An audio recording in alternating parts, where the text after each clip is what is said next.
তারেক রহমান সাহেব জীবনে রাজনীতি ছাড়া অন্য কোনো পেশায় যুক্ত হননি।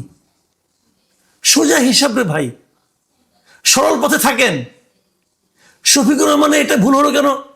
এটা কি শফিকুর রহমান নিজে হাতে ভুল করেছেন? আমি কিন্তু তা মনে করি না। আমি জানি আমাদের এখানে ইনকাম ট্যাক্সের ফাইলগুলো কারা পূরণ করে, এটা কিন্তু আরেকজন ইনকাম ট্যাক্সের উকিল পূরণ করে দেয়। আমি তাদেরকে সতর্ক হওয়ার জন্য বলেছি। এতে গায়ে জ্বালা লেগে গেছে পিনাকি সাহেবের। কেন ভাইয়া, আপনি কি জামাতের দায়িত্ব নিয়েছেন নাকি? জামাতের পিয়ারও হয়েছেন ভাই? কারো পিয়ারও হয়েন না, কারো পিয়ারও হয়েন না। পিয়ারও হওয়া বাদে কোনো স্বস্তি নেই। হয়তো অর্থ আছে কিন্তু স্বস্তি নেন। আপনি যেটা পারেন সেটাই করেন। পিয়ারোগিরি আপনার কাজ না। পিয়ারোগিরি করতে যে আপনি ধরা খাচ্ছেন বারবার।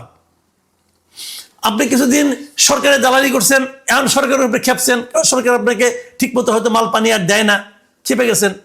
আমি কিন্তু ভাই শুরুর থেকে একই জায়গায় আছি।